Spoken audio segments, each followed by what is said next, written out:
Bonjour à toi, c'est un immense plaisir de te retrouver aujourd'hui dans cette toute nouvelle vidéo. Alors oui, je sais, il y en a beaucoup qui savent déjà ce que c'est l'inflation, mais il faut être très au clair avec ça parce que je vais en parler dans d'autres vidéos et je vais pas forcément expliquer ce que c'est ni comment ça marche et tu risques de pas suivre et de pas comprendre pourquoi je fais telle et telle chose dans les stratégies des prochaines vidéos si c'est pas très clair pour toi maintenant. Alors prenons un exemple, ça va être beaucoup plus simple. Disons qu'il y a 100 euros sur toute la planète. C'est pas beaucoup, mais prenons l'exemple qu'il y a 100 euros sur toute la planète. Si j'arrive à récupérer 1 euro, j'ai donc 1 euro sur les 100 euros de toute la planète. J'ai donc 1% de la richesse mondiale parce que j'ai 1 euro sur les 100 euros en circulation.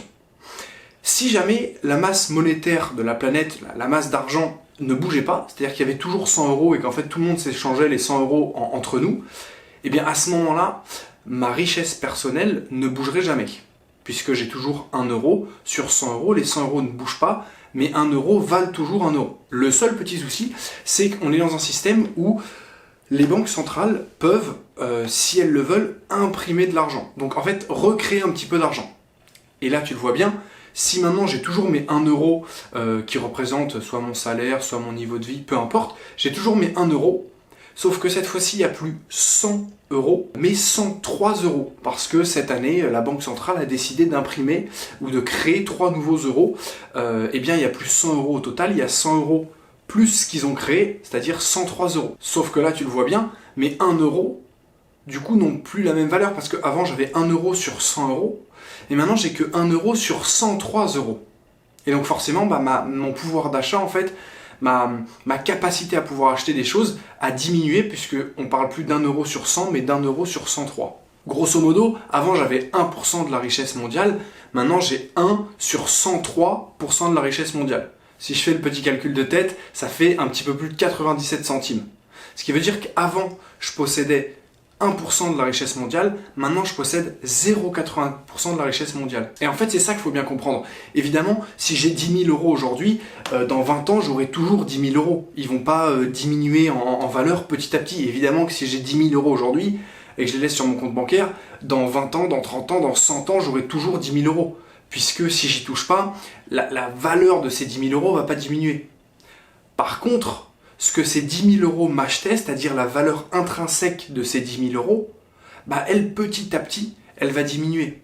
Donc oui, j'aurai toujours 10 000 euros. Par contre, ces 10 000 euros m'achèteront beaucoup moins de choses parce qu'on l'a vu, au départ, j'avais 10 000 euros sur une certaine masse monétaire. Maintenant, j'ai 10 000 euros sur une masse monétaire qui est beaucoup, beaucoup plus grande. Ce qui veut dire que je pourrais acheter moins de choses avec 10 000 euros. Donc en conclusion de cette vidéo, tu l'as compris, l'inflation, c'est le fait d'apporter de l'argent. Évidemment, le taux d'inflation, c'est le pourcentage d'argent qu'on a créé chaque année. En général, en Europe et aux États-Unis, on arrive à réguler l'inflation, c'est à peu près toujours la même, et elle tourne autour de 2%. Ce qui veut dire que tous les ans, on ajoute 2% de masse monétaire. Ce qui fait que, si tu fais le raisonnement inverse, tous les ans, ton argent diminue, entre guillemets, évidemment la valeur absolue ne bouge pas, mais entre guillemets, ton argent diminue de 2%. Bref, l'inflation, c'est le voir le pourcentage de sa richesse petit à petit diminuer. Mais évidemment, c'est assez traître puisque la valeur absolue de mon argent ne bouge pas. Si aujourd'hui j'ai 100 000 euros, comme je te l'ai dit, dans 20 ans, dans 100 ans, j'aurai toujours 100 000 euros. Et donc en fait, on a du mal à s'en rendre compte parce que mon argent ne diminue pas. Donc je suis un peu à l'abri de me dire, attends, j'ai 100 euros aujourd'hui, dans 30 ans, j'aurai toujours 100 euros. Je perds pas d'argent techniquement. C'est pour ça que c'est traître et c'est pour ça qu'il faut bien l'avoir en tête parce que oui, théoriquement, la valeur absolue de ton argent ne bouge pas. Par contre, tu seras de moins en moins riche. Et on le voit très bien, petit exemple pour terminer la vidéo, il y a 10 ans de ça, on pouvait s'acheter un iPhone tout neuf pour 600 euros. Or aujourd'hui, avec 600 euros, on ne peut pas s'acheter un iPhone tout neuf. On n'a même pas la moitié du prix qu'il faudrait pour pouvoir s'acheter un iPhone neuf. Ce qui veut bien dire que ce que tu achetais 600 euros il y a 10 ans ne t'achète plus du tout la même chose aujourd'hui pour la même somme d'argent. Et ça, on le voit bien avec les iPhones par exemple. Bref, c'est déjà la fin de cette vidéo, c'était un petit point ultra clair, ultra rapide pour mettre au point l'inflation. Tu verras que ça interviendra dans les prochaines vidéos. J'espère que ça t'a plu, je te souhaite une grosse motivation, on se voit très vite dans une prochaine vidéo.